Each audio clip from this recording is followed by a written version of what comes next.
बीच आज देश की सबसे पुरानी party, grand old party Congress को नया अध्यक्ष मुमकिन है कि मिल जाए। राहुल गांधी के इस्तीफे पर अड़े रहने के बाद आज सुबह ही नया अध्यक्ष चुनने के लिए कांग्रेस वर्किंग कमेटी की बैठक बुलाई गई, मगर उसमें भी नेताओं ने राहुल से हाथ पैर जोड़ने शुरू कर दिए कि अध्यक्ष तो आप ही रहिए। लेकिन राहुल ने कहा कि मैं फैसला नहीं बदलूंगा और इसके बाद नए अध्यक्ष के चुनाव के लिए 5 ग्रुप्स बनाए गए सीडब्ल्यूसी के, और इनकी रिपोर्ट के बाद रात 9 बजे तक सीडब्ल्यूसी में नए अध्यक्ष के नाम पर मुहर लग सकती है।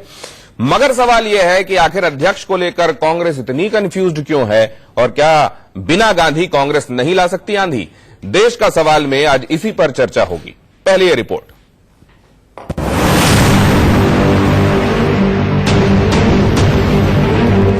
साल बाद गांधी मुक्त होगी कांग्रेस। 5 पीढ़ी बाद बदलेगा कांग्रेस आला कमान। 10 जनपद से नहीं आएगा अब कोई फरमान। कांग्रेस यानी सोनिया गांधी, कांग्रेस यानी राहुल गांधी। बीते 2 दशक से कांग्रेस की ये सबसे बड़ी पहचान है, और यही वो 2 चेहरे हैं जिन्हें पार्टी आलाकमान के तौर पर जाना जाता रहा है। लेकिन अब ये पहचान मिटने वाली है, क्योंकि 25 मई को ही पार्टी अध्यक्ष पद से इस्तीफा दे चुके राहुल गांधी ने शनिवार सुबह हुई सीडब्ल्यूसी की बैठक में हर किसी की फरियाद को ठुकरा दिया। भारतीय राष्ट्रीय कांग्रेस के प्रांगण में संपन्न हुई कांग्रेस कार्य समिति के सभी सदस्यों ने एक सहमति और एक स्वर से श्री राहुल गांधी जी को कांग्रेस का अध्यक्ष बने रहने, मार्गदर्शन करने, नेतृत्व करने का आग्रह किया। कांग्रेस वर्किंग कमेटी की आज भी बैठक हुई और कांग्रेस वर्किंग कमेटी के मेंबर्स की, नेताओं की वही राय है जो 25 मई को थी।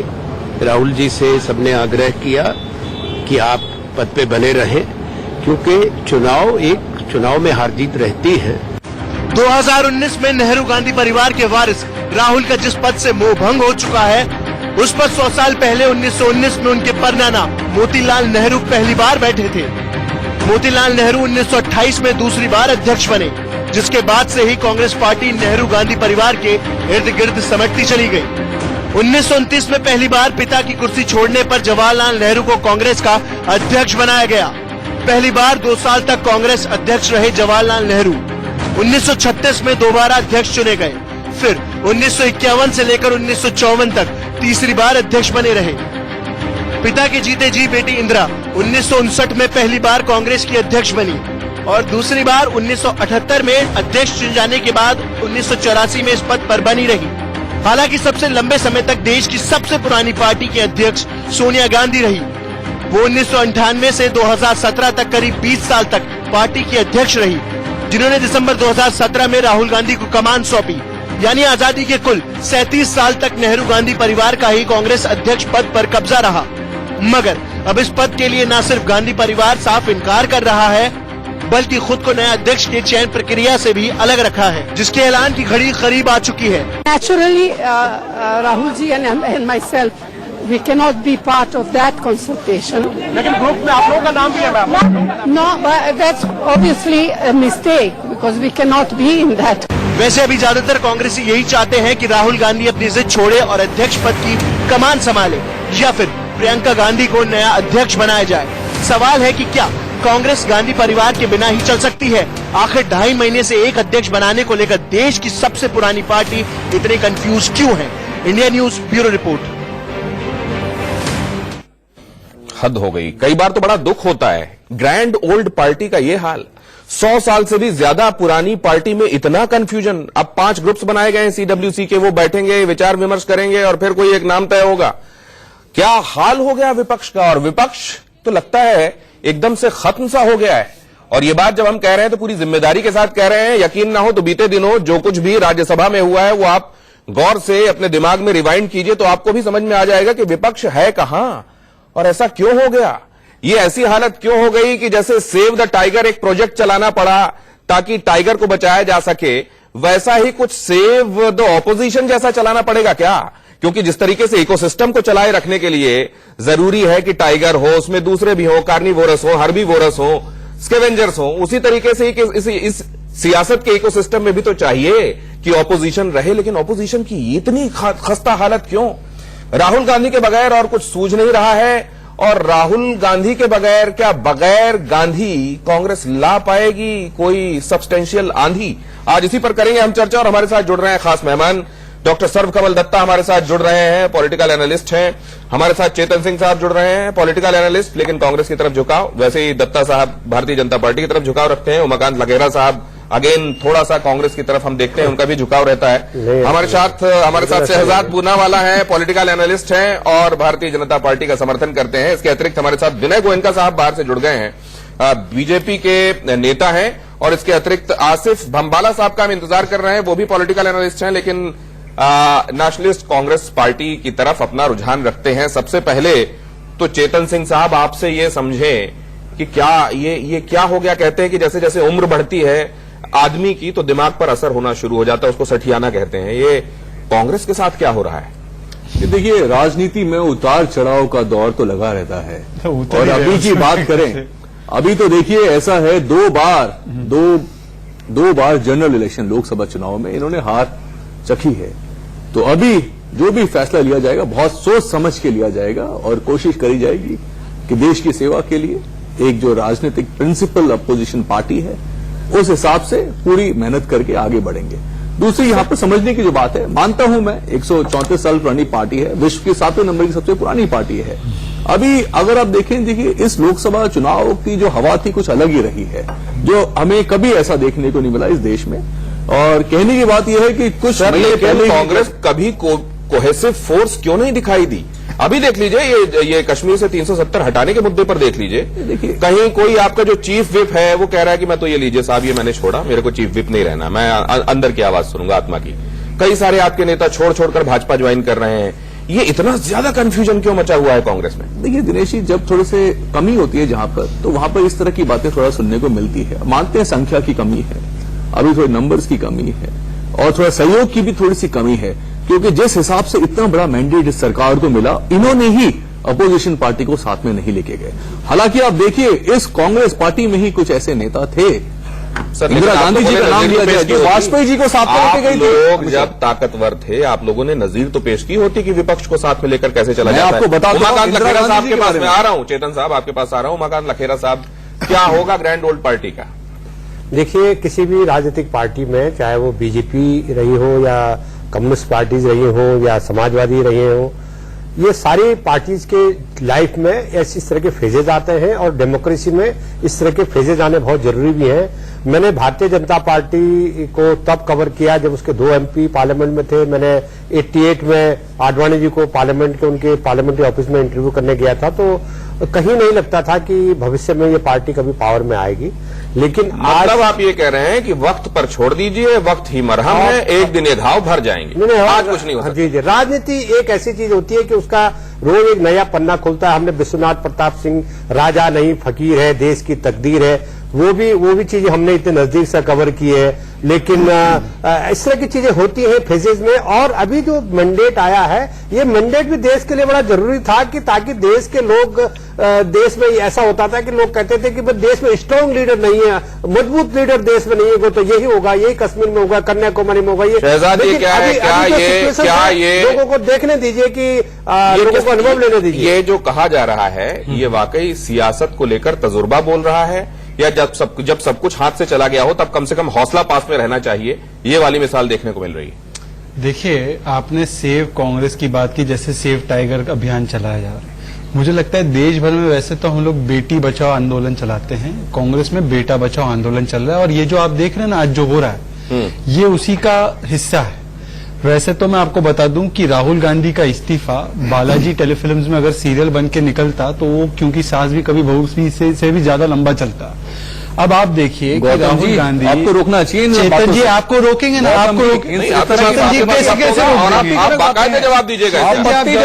क्या 25 तारीख को, मई 25 को, नहीं चेतन साहब, मई 25 को दिया गया एक इस्तीफा, आज तक आपको समझ में नहीं आ रहा है कि करना क्या है। मतलब आपको जब मैं कह रहा हूं तो कांग्रेस को, ऐसे में अगर वो लोग जो मुखर हो रहे हैं वो गलत हो रहे हैं क्या? वो कह रहे हैं कि ये तो इतना तो सास भी कभी बहुत ही नहीं खिंचता, तो क्या गलत कह रहे हैं? क्या अगर इस तरह का अगर मैंडेट मैं मानता हूं कम आया है, क्या इस तरह से बातें करी जाएंगी?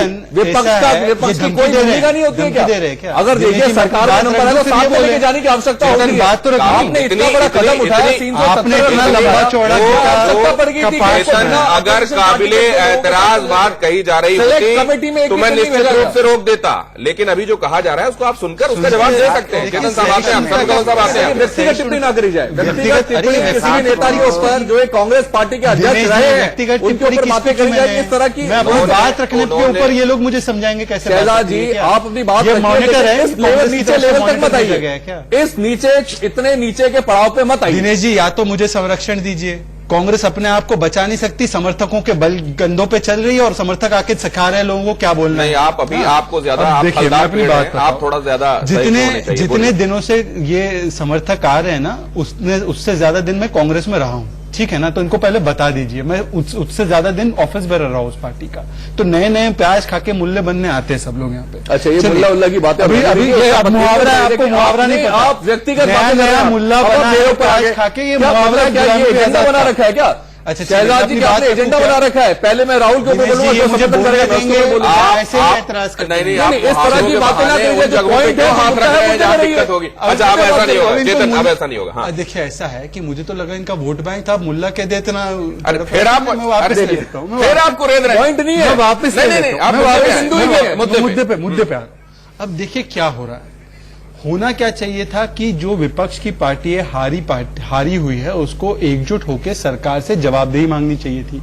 अब पिछले 40-45 दिनों से हेडलेस चिकन की तरह वो घूम रही है, मतलब बिना सर के मुर्गी की तरह घूम रही है। क्यों घूम रही है मैं आपको समझाता हूं।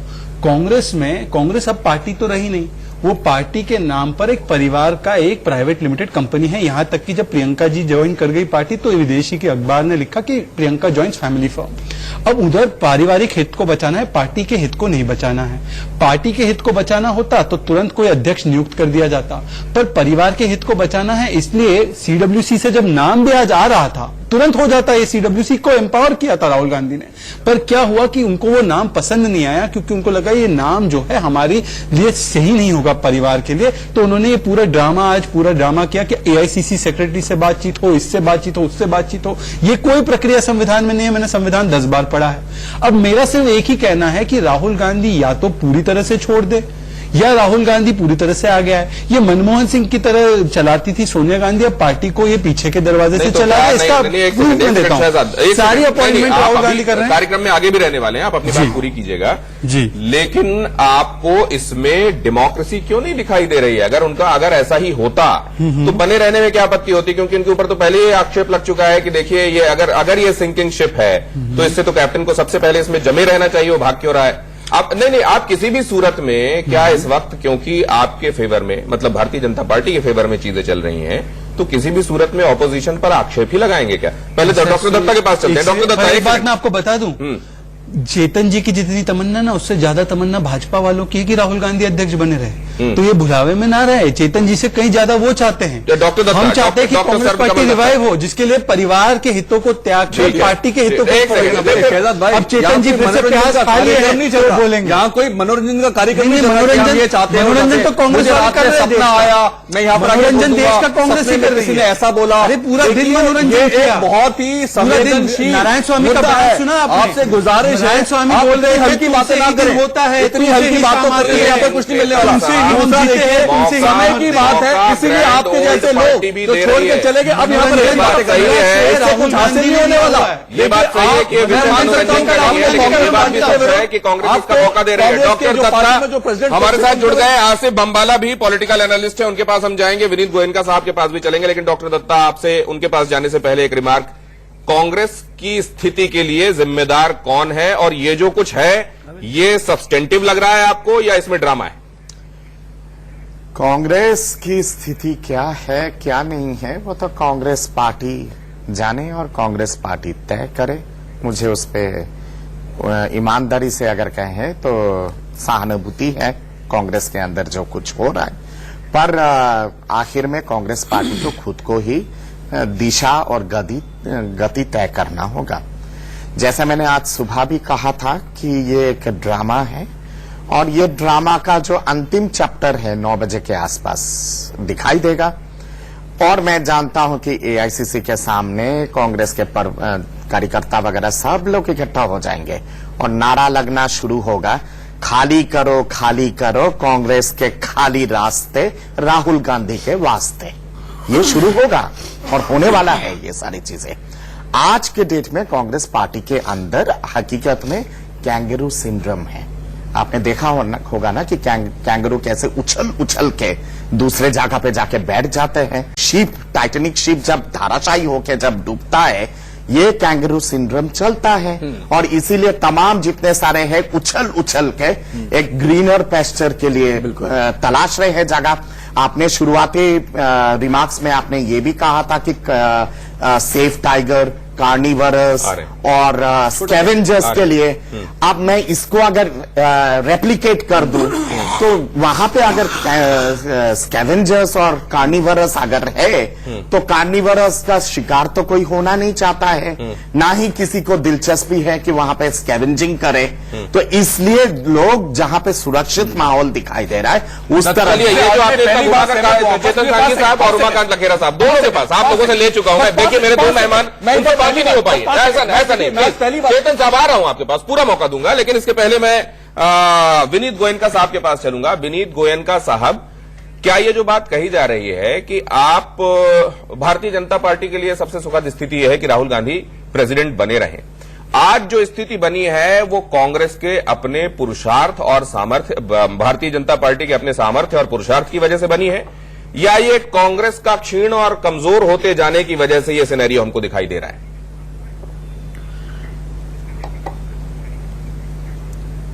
देखिए, आज जो कांग्रेस में हो रहा है वो उनका अंदरूनी मामला है, वो अपने आप में निपटे। जहां तक मुझे पता है हम हमारे नीति, नेता और नीयत के कारण हम जीते हैं। समाज के सामने हमने काम किया 5 साल तक और उस 5 साल जो हमने काम किया हम लोगों के सामने गए, हमारा नेता का चेहरा रखा, हमारी नीतियां रखी और हमारी नीयत रखी। उसके कारण लोगों ने निर्णय किया और हमें सत्ता फिर से दी।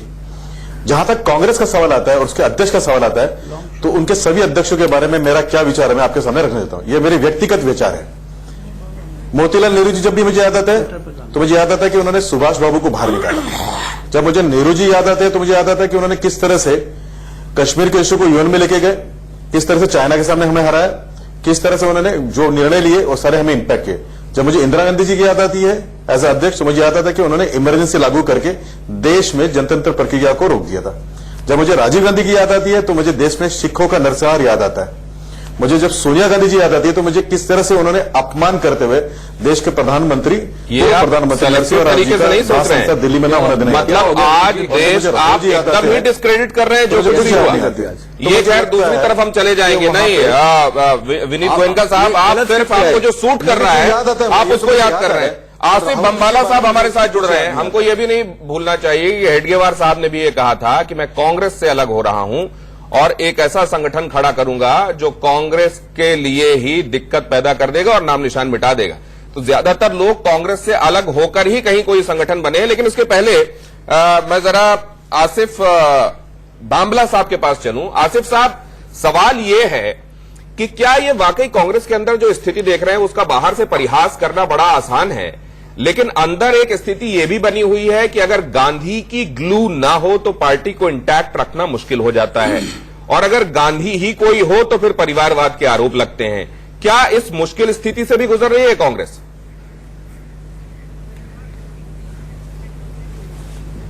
देखिए, देश के लिए बहुत बड़े दुर्भाग्य की बात है, क्योंकि एक मजबूत विपक्ष होना देश की उन्नति और तरक्की के लिए भी उतना ही जरूरी है जितनी कि एक मजबूत और सतर्क सत्ता होना।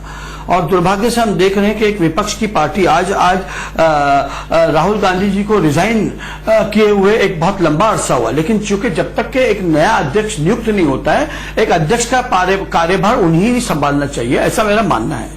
ये कहते हुए मुझे लग रहा है कि चूंकि उन्होंने अभी रिजाइन जरूर किया है, लेकिन चूंकि दूसरा अध्यक्ष ने अपना स्थान लिया है, इसलिए उन्हें अभी भी अपनी जिम्मेदारी बरकरार रखनी चाहिए। कई मुद्दों पर उन्होंने हाउस में और पार्टी को एड्रेस करना चाहिए, क्योंकि आज जो है कांग्रेस के वर्कर जो संगठन में काम कर रहा है उसका मनोबल एकदम गिरा हुआ है। क्योंकि आज भारतीय जनता पार्टी के लोग पूछते भाई आपका अध्यक्ष कौन है, तो ये हो गया कि भाई लीडर मेरा सवाल सीधा सा ये था कि क्योंकि आपकी पार्टी भी अस्तित्व में, एनसीपी का संदर्भ अगर ले, वो इसलिए अस्तित्व में आई क्योंकि कांग्रेस में एक खास परिवार का रहा आना उसको मंजूर नहीं था।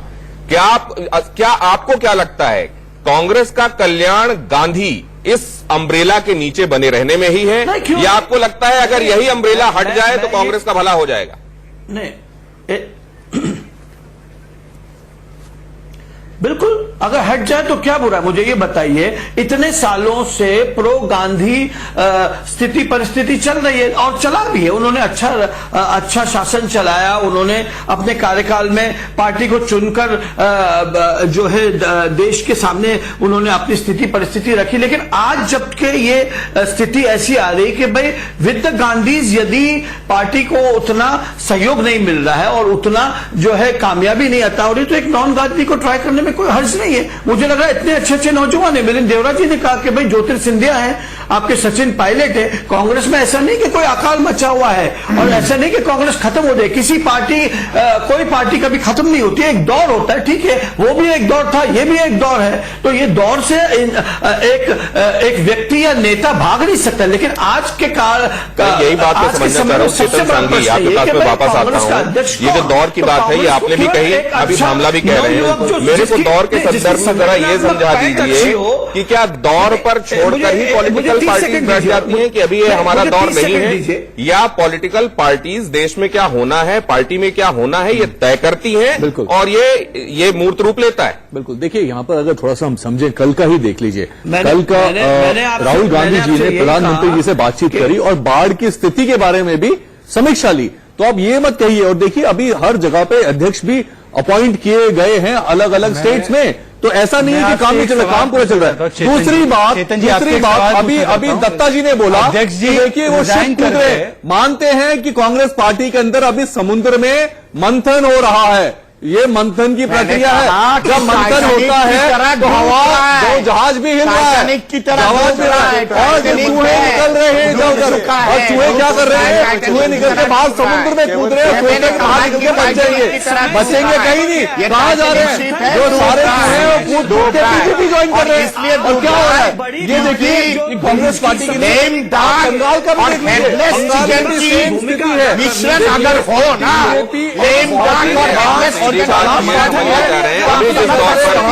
डॉक्टर दत्ता राज्य में इनकी सरकार नहीं है, ये वहां पर पूरी जांच पूरी कोशिश कर रहे हैं, कोई हो रहा नहीं है। अब देखिए इस तरह की बातें करके कुछ हासिल अगर हो, जनता ही पूरा होती है, और जनता ने इतनी बड़ी सबको आता है, और इसीलिए शोर मचाने के लिए नहीं दिए। अब जो शोर मचा रहे हो, ये शोर बाकी लोग सुरक्षित जगह में करने के लिए जो अध्यक्ष देख लीजिए, आज ये तो छठ की बात करी गई है, भैया कश्मीर दोनों फिर से 70 आजादी वहां पर अपनी बात कर लो, किसने हर राज्य में आपने बंगाल में रामनवमी पे जोर दिया, जबकि दुर्गा पूजा का मामला भी नहीं है, इसमें कोई बुराई नहीं है, आप हर तरह दिशा ही दौड़ने का क्षमता, देखिए दिशा और दिशा आपसे नहीं चाहिए, और इसीलिए आपसे दिशा और दिशा नहीं चाहिए, डूबते समंदर के अंदर जा चुका है कांग्रेस। डूबते तो देखो जो लोग छोड़ के भाग रहे हैं, आप अपनी चिंता करिए, अपनी पार्टी की चिंता करिए, पार्टी के ऊपर आप अनुमति रखते हैं क्यों जनता के लिए, देश के लोगों के लिए क्या कर रहे हैं, नहीं कर रहे कुछ भी, सिर्फ शोर मचा रहे हैं। इसमें जवाब इस बात का फिर भी नहीं मिल रहा। मैं इसलिए शांतिपूर्वक आप दोनों को सुन रहा था कि शायद इसमें से कहीं वो जवाब निकल आए जिसको मैं समझना चाह रहा हूं कि क्या गांधी फिलहाल ये पार्टी के लिए आशीर्वाद के एक शब्द की तरह है, या गांधी यही एक बैगेज बन गया है? जी दिनेश जी, देखिए क्या हुआ है कि एक समय था जब गांधी परिवार के नाम पे वोट आते थे। अब नए भारत में गांधी परिवार वोट कैचर नहीं बल्कि वोट डिस्पेलर हो चुका है। मतलब कि वो जहां जाता है वहां पे हरवा के आता है। प्रियंका वाड्रा जहां पर भी गई वो एक सीट जिता नहीं पाए, एक सीट जीती है ईस्ट यूपी में। बाकी राहुल गांधी का तो अमेठी से ही नाम और निशान गायब हो गया। तो कुल मिला के बात यह है कि गांधी परिवार खुद एक लायबिलिटी है। पर आप सोचेंगे कि गांधी परिवार लायबिलिटी है तो ये सारे लोग क्यों मांगते हैं गांधी गांधी गांधी? तो ये इसलिए मांगते क्योंकि कांग्रेस पार्टी आज पार्टी नहीं है, वो एक शेयर होल्डिंग की कंपनी है जिसमें सबसे ज्यादा शेयर गांधी परिवार का है। और गांधी परिवार ने ही बाकी के लोगों को, छोटे छोटे कबीलों को शेयर दिए हुए। सिंधिया कबीला है, देवरा कबीला है, खड़गे कबीला है। अब वो लोगों की पावर भी गांधी परिवार से ही आती है क्योंकि उन्होंने बनाया है। तो जाहिर सी बात है कि वो गांधी गांधी गांधी करेंगे। अगर सही में चुनाव हो जाए, अगर चयन नहीं चुनाव हो, तो पता चल जाएगा कि कांग्रेस में कितने सारे नेता और कितने सारे लोग इसका नेतृत्व कर सकते हैं। पर चुनाव नहीं होता, ताजपोशी होती है। और ये भी एक ताजपोशी की ही प्रक्रिया चल रही है। अगर ये चुनाव करना होता तो कई दिनों पहले निपटा दिया होता। इन बातों में बेशक ये बातें उस एक व्यक्ति की तरफ से आ रही हैं जिसको आप पाले के उस तरफ खड़ा हुआ देख सकते हैं। लेकिन क्या ये जो बातें कही जा रही हैं इसमें बहुत कुछ ऐसा है जो कांग्रेस अगर अपना ले तो उसका उद्धार हो सकता है? एक छोटा सा ब्रेक, हाजिर होते हैं। क्या बिना आंधी कांग्रेस लाएगी? बिना गांधी कांग्रेस में आएगी एक आंधी? है बीच में एक दौर सीताराम केसरी के दौरान और उसके आसपास हमने वो देखा था चेतन सिंह साहब, जहां पर ये असमंजस था।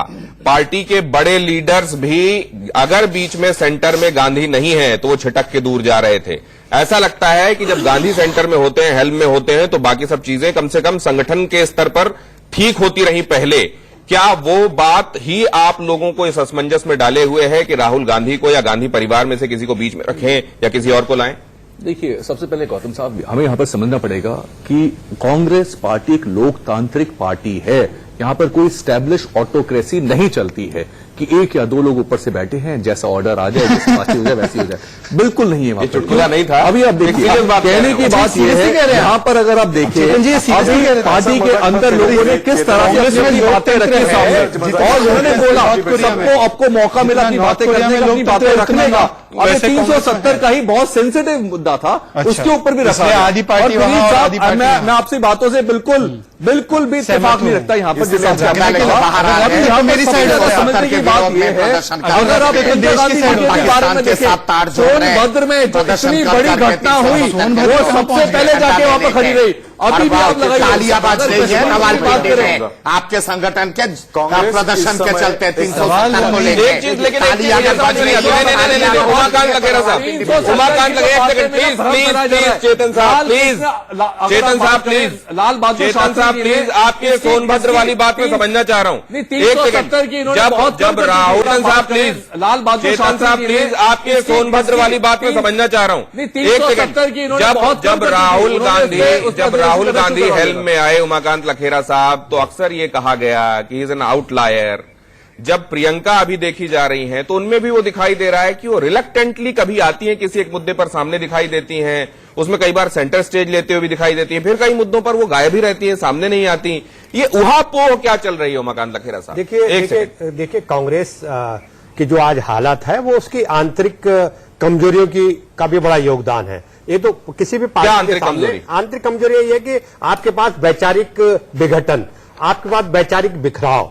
और मैंने जो कांग्रेस को देखा है पिछले 3 दशक से as a reporter, as a Congress cover करने वाले पत्रकार के तौर पर, मैंने देखा है कि कांग्रेस में कोई एक विचारधारा से बंधी हुई नहीं है। जिस तरह से भारतीय जनता पार्टी को टोटल हिंदुत्व पार्टी है, टोटल राइटिस्ट पार्टी है, ऐसे कांग्रेस पार्टी में मैंने देखा कि लेफ्ट के लोग, सीपीआई की विचारधारा के लोग, सोशलिस्ट विचारधारा के लोग और इवन राइटिस्ट विचारधारा के लोग, अभी जो सामने आया चीजें कि धारा 370 पर ये जो बिखराव कांग्रेस के भीतर एक वैचारिक विघटन की स्थिति जो पैदा हुई है, उसका मूल कारण यही है कि कांग्रेस उस तरह की स्ट्रांग विचारधारा इजाद नहीं कर पाई और उस विचारधारा पर कायम नहीं रख पाए। जिस तरह से बीजेपी ने, आरएसएस ने एक स्ट्रांग विचारधारा के तौर पर आज देश में उन्होंने न केवल सरकार बनाई, लोगों ने उनको मैंडेट दिया, लेकिन जब हम कांग्रेस की तरफ देखते हैं तो ये हम एकदम बिखराव की लड़ाई झगड़े से दिखाई देती है। एक पॉलिटिकल एनालिस्ट के तौर पर मैं आपसे ये पूछूंगा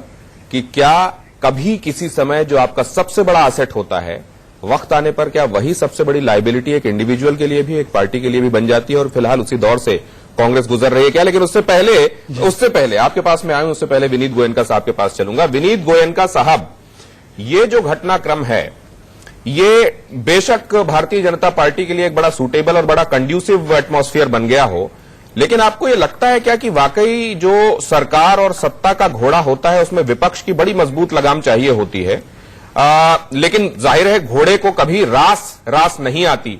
आपका इस पर नजरिया क्या है? देखिए, जनतंत्र के अंदर सभी पार्टियां जरूरी है, सत्ताधारी पार्टी भी जरूरी है और विपक्ष भी जरूरी है। अगर उनको मत नहीं मिला, उनके नाम पे अगर मतदान नहीं हुआ है, तो इसमें हमारी कोई गलती नहीं है। हम हमारा काम करें, हमारी नीयत बड़ी साफ है। जहां तक राहुल गांधी जी का सवाल है, आप देखिए उनकी पकड़ बिल्कुल नहीं थी। अगर राजस्थान देखा तो सचिन पायलट जी, उनके स्वर उनसे अलग है। अगर मध्य प्रदेश में जाएंगे तो आपको ज्योतिरादित्य कैम्प से ही एसएमएस मिलेंगे जो कि कमलनाथ जी के बारे में कुछ न कुछ लिखते हैं। पंजाब के अंदर कैप्टन साहब कोई उनकी बात नहीं सुनते। महाराष्ट्र के अंदर उनके जो लीडर थे वीके पाटिल जी, उन्होंने हमको ज्वाइन किया है। गुजरात के अंदर उनके कुछ एमएलए ने हमको ज्वाइन किया है। सिद्धरामैया जी को उनको एडवाइस करने के बावजूद उनके जो पॉलिटिक्स चल रही थी, उसके कारण कर्नाटका में वो जो संकट उनको देखना पड़ा, संकट आया और अब हमारी सरकार वहां पे बनी। तो ये तो फेल्ड लीडरशिप है। The boy is not able to lead. नहीं, क्या इसी को दूसरे शब्दों में, नहीं चेतन साहब, क्या इसी को, ये असल में एक हद से ज्यादा बढ़ गया, इसलिए लग रहा है कि ये कैसी अनार्की जैसी स्थिति बनी हुई है। लेकिन अगर यही एक हद में होता तो क्या इसी को डेमोक्रेसी कहते हैं? आपकी हर जगह देखिए ये अलग अलग सुर हैं, लेकिन उसके बावजूद सब एक हैं। तो देखिए, अगर ये एक विविधता में एकता वाली बात क्या होती है? विविधता में एकता में तो यही होती है भाई, हमारा लेकिन विविधता वाली बातें तब तक तो ठीक थी जब तक वो कांग्रेस में ही रहते। जब वो दामन छोड़ कर जा रहे हैं, देखिए अब जैसे मध्य प्रदेश में भी एक बड़े नेता का नाम लिया जा रहा है सटल वे में कि वो अपने हो सकता है परिवार के साथ भारतीय जनता पार्टी में शामिल हो जाए, तो ये तो बड़ी एम्बेरेसिंग स्थिति बन रही होगी ना आप लोगों की। बिल्कुल बिल्कुल। देखिए, ऐसी स्थिति मैंने आपको दोबारा कहा, समुद्र मंथन की स्थिति चल रही है। जब समुद्र मंथन की स्थिति होती है तो जहाज भी हिलता है। जब जहाज हिल रहा है, जो अभी डॉक्टर जब जहाज भी हिलता है तो लोग बाहर निकलते हैं। तो अभी वो सेम स्थिति है यहाँ पर कांग्रेस के साथ। जो लोग जा रहे हैं जाएं, कुछ उससे फर्क नहीं पड़ता। देखिए, मैं दोबारा कह रहा हूँ, एक या दो काबिल आदमी बहुत बड़ा बदलाव लेके आ सकते हैं। और राहुल गांधी जी के बारे में बात करें तो हमने देखा है पिछले 5 सालों के अंदर उनके अंदर कितना बदलाव आया है। उनके ऊपर व्यक्तिगत टिप्पणी करी गई, उनके शहीद पिताजी के बारे में क्या क्या बोला गया, लेकिन उन्होंने अपना संयम बना के रखा, अपने कार्य करते रहे। और ये उन्हीं की लीडरशिप थी कि एक ऐसे राज्य जहां पर सत्ता बहुत बार से चल रही थी, हिंदी बेल्ट में, उसको वो हटा के दोबारा कांग्रेस के वहां पर मुख्यमंत्री आए, सरकार आई। अब समझिए यहाँ पर ये कुछ भावनाओं की उसकी वजह से ऐसा हुआ। मंथन का समय आप कब तक, बड़ी आप मंथन कब तक करते रहोगे? देखिए, मैं दोबारा कह रहा हूँ, जनता ही खुदा होती है। अगर आप काम नहीं करेंगे वो उठा के फेंक देगी। अब आपने माना कि काम नहीं हुआ था, काम नहीं हुआ था, वो बात मैं अभी की बात कर रहा हूँ। अभी वो तो भावनाओं के ऊपर जो थोड़ी देर के लिए सुनते हैं शहजाद। नहीं, मंथन के लिए आसिफ बामला जी, एक मिनट, आसिफ जी आपका तो ना लेना है ना देना है। मनोबल गिर रहा है। अब्दुल्ला बेगाने की शादी में आपने ऐसी बात कह दी कि वो चिढ़ेंगे। नहीं चिढ़ेंगे नहीं, वो अपना एनसीपी भी देख ले। एनीवेज, मैं अपनी बात 2-3, अरे सबकी बात मैं सुन रहा था, मुझे 20 सेकंड तो बोलने दीजिए। आप लोगों को चिढ़ क्यों होती है इतनी? मैं बोलने लगता हूँ तो सारे लोग जमा हो जाते हैं महागठबंधन। नहीं, आप भी एक नकारात्मकता का महागठबंधन शुरू हो जाता है। चलिए सर, मैं अपनी बात रख सकता हूँ। हम भी एक पॉलिटिकल एनालिस्ट की तरह we are trying to analyse. ठीक है, तो आप अपने समय में एनालाइज करो ना, अपने समय छोड़ के सबके समय में एनालाइज करते हैं। आपको क्या अधिकार है मुझे अपनी बात, क्योंकि मेरा नाम शहजाद है, दिनेश जी ने शहजाद बोला। क्या हम लेन देन के लिए? अरे आसिफ बमाला नहीं बोला, उन्होंने शहजाद बोला। आपको लेन देन में ज्यादा रुचि होगी। आसिफ जी, आप अपने वक्त में बोलो ना, मुझे बोलने तो दो। लेन देन के लिए ज्यादा रुचि होगी। आसिफ जी आ रहे हैं, मुझे अपना आसिफ जी आ रहे हैं आपके पास, आसिफ जी आ रहे हैं। मुझे अपना फड़ क्यों कर रहे हैं? ठीक है, शहजाद को बोलने दीजिए। ज्यादा तिलमिलाना अच्छी बात नहीं है। आपको आपका समय दिया गया है। आसिफ साहब आ रहे हैं आपके पास। अच्छा, आप मेरे से बात कीजिए ना, बोलिए। नहीं, आप अपने समय पे बोलूँ, ये लाउड आप बोलिए। एक सेकंड, मैं कैसे बोलूंगा? इनका फेडर थोड़ा डाउन कीजिए, तो मैं थोड़ा आवाज थोड़ा कम कीजिए। आ रहे हैं आसिफ साहब, आपके पास आ रहे हैं, वापस आ रहे हैं। हाँ, अपनी बात कही। चलिए, अब इनका आजान बंद हुआ तो मैं बोलिए अपनी बात कही। तो मैं सिर्फ इतना कह रहा हूं कि देखिए, 2-3 प्रॉब्लम है कांग्रेस में। कांग्रेस पार्टी में एक समय पर इंदिरा गांधी लीडर थी, वो कमिटेड पॉलिटिशियन थी, 24/7 पॉलिटिशियन थी। आजकल राहुल गांधी और प्रियंका वाड्रा जी है जो 2 वेकेशन के बीच में पॉलिटिक्स करते हैं। सोनभद्र चले जाते, फिर वेकेशन पे चले जाते, फिर वेकेशन से वापस आए तो कहीं और चले जाते। राजनीतिक जो परिक्रमा है वो करने लगे हैं। तो राजनीतिक परिक्रमा करने के साथ आप नहीं कर सकते राजनीति, ठीक है ना, पहली बात। दूसरी बात, मेरा सिर्फ इतना कहना है कि राहुल गांधी अगर फैसला लिए हैं कि वो पीछे हटना चाहते हैं, तो ये सारे फैसले फिर कौन ले रहा है? अध्यक्ष का चुनाव हो रहा है, छत्तीसगढ़ में अध्यक्ष बना रहे हैं, यूपी में वो अध्यक्ष बना रहे हैं किसी को, आईवाईसी का अध्यक्ष किसी को बना रहे हैं। आज सीडब्ल्यूसी अध्यक्ष बनाने वाली थी तो उसको कह रहे हैं कि आप ऐसे नहीं वैसे करो। तो ये पीछे तो हटे नहीं है, मतलब अभी भी पावर तो उन्हीं के हाथ में है। मतलब चला रहे पार्टी वही, पर पीछे से चला रहे, मतलब बैकडोर से चला रहे।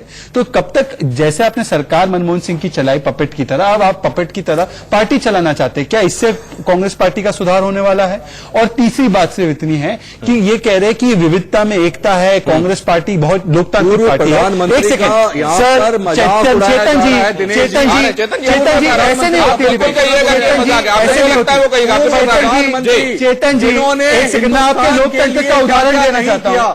चेतन जी ये गलत आप कर रहे हैं, मैं आपको बोलने नहीं दूंगा आगे। चेतन जी मैं भी आपको रोक सकता बोलने। देखिए मेरे पास भी बोलने की क्षमता है, मैं आपकी बात सुन रहा था।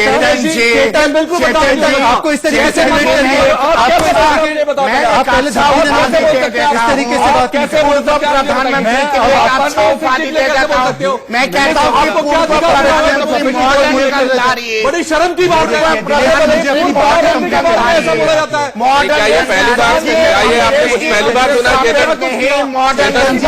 इतना ज्यादा भड़कने की आवश्यकता नहीं। आइए सुन लीजिए उनकी पूरी बात सुन लीजिए। चेतन आप ये बताइए कि आपके दिनेश जी मैं अपनी बात क्या बात आ रही है? एक्सीडेंटल प्राइम मिनिस्टर क्या आपको नहीं आ गया? अपनी बात क्या उनको ऑपरेट होने वाला पीएम नहीं कहा गया? दिनेश जी मैं अपनी बात कर सकता हूँ पूरी। नहीं, आपने अब इनके ये जानबूझ के मेरी बात नहीं आने दे रहे, मेरी बात आने दी तो जल्दी खत्म। इन्होंने लोकतंत्र की दुहाई दी। बीजेपी में पिछले 20 सालों में 7 से ज्यादा अध्यक्ष हुए। इनके यहाँ 19 सालों में एक अध्यक्ष, उसके बाद उसका बेटा बनता है, वो भी क्योंकि उसकी मां ने उसको चुन लिया और बना दिया उसकी ताजपोशी करके। मुझे बताओ कि चुनाव लगातार हारने के बाद सोनिया गांधी के ऊपर क्या कार्रवाई हुई? राहुल गांधी उपाध्यक्ष से अध्यक्ष हो गए 30 चुनाव हारने के बाद, और उसके बाद वो हारते रहे, फिर भी उनको अध्यक्ष बनाना चाहती है ये थोड़ी बहुत जमात जो बची है चाटुकारों की। तो मुझे एक बात बताइए, मतलब इंटरनल मैटर कहने के साथ साथ पूरी दिलचस्पी है इस बात में कि क्या होना चाहिए चेतन। और चेतन ये मौका शायद क्योंकि कहते हैं ना कि घर दुरुस्त रखिए वरना पड़ोसी भी बोलेंगे, इसलिए ऐसा हो रहा है। दिनेश जी देखिए, यहाँ पर समझने की बात है कि एक कांग्रेस पार्टी चुनाव हारी है तो हारी है, उसका मतलब ये नहीं कि जहां भी कुछ भी बोलेंगे उनको उल्टा बोला जाएगा, उनकी बातें नहीं रखने दी जाएगी, जनता का उनके बारे में ऐसी तरह बोला जाएगा। उनकी दवाई कैसे कड़वी होती है? उनकी कड़वी दवाई आपको दवाई देंगे, वो तो मेरी दवाई उनकी पी रहा हूँ। पूरा देश कांग्रेस की दवाई पी रहा है। आदत है दवाई नहीं, दवाइयां दूसरी आ गई, दवाइयां दूसरी आ गई। शहजाद एक सेकंड शहजाद, आपने जो फिर वो बीच में आपको टोकेंगे। नहीं, नियम तो इन्होंने ही तोड़ा, तो इनको पहले अभी याद दिलाएंगे। नियम उन्होंने तोड़ा तो आप तो पार्टी विद डिफरेंस हो ना, आप तो शांत रहो। पार्टी विद डिफरेंस नहीं, मैं इनको कृष्णा जी की तरह बता रहा हूँ कि तुम नियम तोड़ोगे तो हमको भी नियम तोड़ना आता है। देखिए क्या हुआ था, इन्होंने वीपी सिंह जी ने बोला था कि उन्होंने बफोर्स के मामले अपने तकिए के नीचे कुछ ऐसे रखे हुए, और फिर मोदी जी ने इसके ऊपर भी कुछ कहा था। ऐसा लगा जैसे उन्होंने तकिए के नीचे हाथ मार कर दिया। और देखिए सरकार बदल गई थी 84 से 79 में, 84 से 79 में। तो देखिए आपको इतना ज्यादा अहंकार रखने की आवश्यकता नहीं है। आपको अपने लोकतंत्र है, जनतंत्र है, लोकतंत्र जनतंत्र में जनता के ब्रांड के साथ जाना चाहते हो। अभी आपने दिया था, आप देखिए ये इंटरनेशनल लेबर ऑर्गेनाइजेशन से डेटा आया, वो कहते हैं 1,80,00,000 लोग हर साल बेरोजगार होते हैं। राहुल गांधी भी बेरोजगार हो गए, अब क्या हो रहा है? अब ये बता दो, राहुल गांधी भी बेरोजगार में जो हो रहा है वो अब कांग्रेस पार्टी मुद्दों को सामने रखने की चेतन, जो सवाल मैंने पूछा था वो अनुत्तरित है अभी तक। उमाकांत लखेरा साहब, क्या गांधी परिवार कांग्रेस की मजबूरी रही है? बहुत आपने सही सवाल पूछा, क्योंकि देखिए जो डिस्कशन चल रहा है उसमें एक बड़ा मेजर पोर्शन है ये। देखिए आजादी कांग्रेस को बने हुए 134 साल हो गए और 30-35 साल तक कम से कम एकदम एक परिवार का छत्र छाया, और उसी परिवार की छाया में बरगद के पेड़ के नीचे पार्टी अभिशप्त रही या मजबूर रही, जो भी उसको आप नाम दे सकते हैं। लेकिन मेरा ये मानना है कि 1969 के पहले इसको तमाम तरह के लोगों ने, जो अलग अलग पृष्ठभूमि के लोग आए थे, उन्होंने इसका नेतृत्व किया, जिसमें नेहरू थे, जिसमें तमाम तरह के कामराज थे, तमाम तरह के लोग थे। लेकिन ये भी हुआ इसी 69 के बाद जब सिंडिकेट और इंडिकेट बना, हमने खुद देखा as a Congress party cover करते हुए 1991 में कि कांग्रेस पार्टी उस परिवार की बेड़ियों से बाहर आई। जब राजीव गांधी की हत्या हुई तो नरसिम्हा राव प्राइम मिनिस्टर भी साथ बने और कांग्रेस अध्यक्ष भी साथ साथ बने, और 5 साल तक वो रहे। मैं एक सेकंड में अपनी बात खत्म कर रहा हूं। और जब सीताराम केसरी कांग्रेस के अध्यक्ष हुए, बड़ी विडंबना है ये, तो कांग्रेस के भीतर एक ज्वार उठा कि देखिए इस कांग्रेस पार्टी जो डिसइंटीग्रेट हो रही है, इसको केवल परिवार ही बचा सकता है। और फिर सोनिया गांधी को फोर्स किया गया कि इस बिखरती हुई पार्टी को आप संभालिए, नहीं तो ये परिवार ये पार्टी डिसइंटीग्रेट हो जाएगी। ये भी हमारे सामने की बात है जब हम चीजें कवर करते थे हम। तो ये सारी चीजें हमें कह रहे हैं कि जो भी चीजें हैं, इसको ये हिस्ट्री के उतार चढ़ाव है, इनको देखना पड़ेगा। कांग्रेस एक वैचारिक भटकाव की ओर है और उसका जनाधार कमजोर हुआ है, उसका सोशल बेस कमजोर हुआ है, उसने गलतियां की हैं, उसके हिस्ट्री में जाएंगे। 1996 में उसने बाबरी मस्जिद, राम जन्मभूमि के मामले में और शाहबानो केस के मामले में जिस तरह से अंतर्विरोध कांग्रेस के भीतर उभरे, उसका खामियाजा ये हुआ कि जो नई क्षेत्रीय मंडल कमीशन के बाद जो नई क्षेत्रीय ताकतें उठी, जातिवादी पार्टियां उठी, पटल पर आई राजनीति के, उन्होंने एक ऐसा स्कोप खड़ा कर दिया कि कांग्रेस को निश्चित रूप से भारत में इरिलेवेंट बना दिया, अप्रासंगिक बना दिया। ये चिंता की बात है। मुझे लग रहा है कि कांग्रेस में अगर चिंता हो रही है और डेमोक्रेसी में एक अपोजिशन बहुत जरूरी है, मुझे लग रहा है कि ये बीजेपी के भी इंटरेस्ट में है कि वो एक स्ट्रॉन्ग अपोजिशन संसद के भीतर रहे और संसद के बाहर रहे। क्योंकि अगर किसी पार्टी के पास या किसी सरकार के पास अपोजिशन नहीं होगा तो वहां निष्प्राण वो व्यवस्था, वो सरकार और वो डेमोक्रेटिक व्यवस्था। लेकिन एक बात और मैं समझना चाह रहा हूं, डेमोक्रेसी को लेकर उम्मीद कर रहे हैं कि मोदी जी ऑपोजिशन को खड़ा करें। शहजाद एक बात तो सुनिए, क्या डेमोक्रेसी में भी ये थंब रूल लेकर हमेशा चला जा सकता है क्या कि एक मजबूत विपक्ष चाहिए? अगर सत्तारूढ़ पार्टी बहुत बढ़िया काम कर रही है, इतना बढ़िया काम कर रही है कि जो विपक्ष में लोग खड़े हुए थे वो भी पाला बदल बदल कर पक्ष इधर आ रहे हैं, सत्तारूढ़ पार्टी के साथ आ रहे हैं, तो क्या तब भी मजबूत विपक्ष कहा जाना चाहिए? या एक सिचुएशन ऐसी भी हो सकती है डेमोक्रेसी में ही कि सारे लोग पाले के एक तरफ इसलिए खड़े हों क्योंकि वहां रहना देश के हित में सूटेबल दिखाई दे रहा हो? क्या डॉक्टर दत्ता? मैं समझता हूं कि आपके जो एनालिसिस है उसी पे जवाब भी पूरा छुपा हुआ है। जवाब इसलिए छुपा हुआ है क्योंकि आज जिस तरह से मुख्य विपक्ष की पार्टी और उसके साथ उसके जितने सारे एक्सटेंशन काउंटर है, सीपीआई, सीपीएम और वगैरह वगैरह वगैरह जितने हैं, ये सब के सब दिशाहीन हो चुके हैं। इनके तमाम जितने सारे पोजीशन है इंपॉर्टेंट इश्यूज को लेके देश के ही है, इनके तमाम जितने सारे पोजीशन है इंपॉर्टेंट इश्यूज को लेके देश के इश्यूज को लेके, सारे इश्यूज पे इनके जो पोजीशन होता है या फिर इनका जो सोच होता है वो एंटी नेशन होता है, भारत के विरोध में होता है। कहीं ना कहीं पे लगता है कि ये देश के हित में ये लोग काम नहीं कर रहे।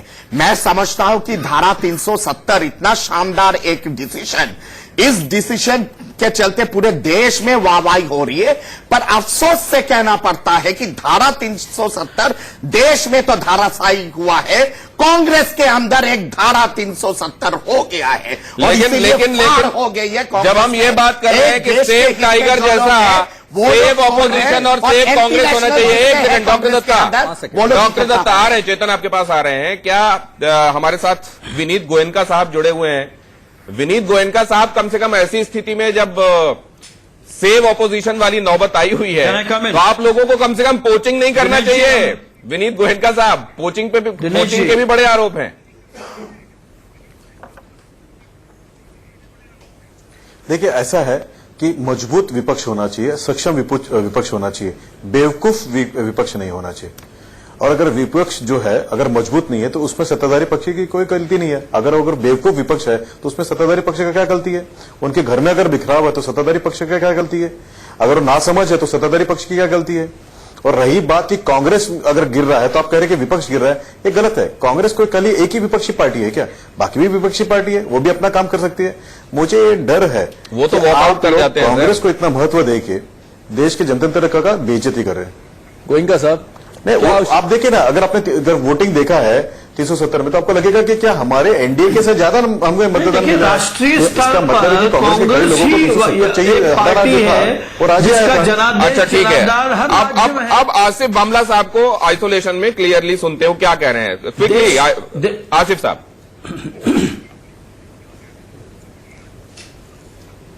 देखिए, देश स्तर पर हर राज्य में अगर आप देखें, आसिफ साहब की भी तो स्थिति उसी जैसी है। उनका भी तो पारिवारिक पार्टी है। एक अहम शरद पवार, विपक्ष की भूमिका यकीनन अजित पवार, कांग्रेस ही अदा सुप्रिया कर सकती है। पार्थ पवार,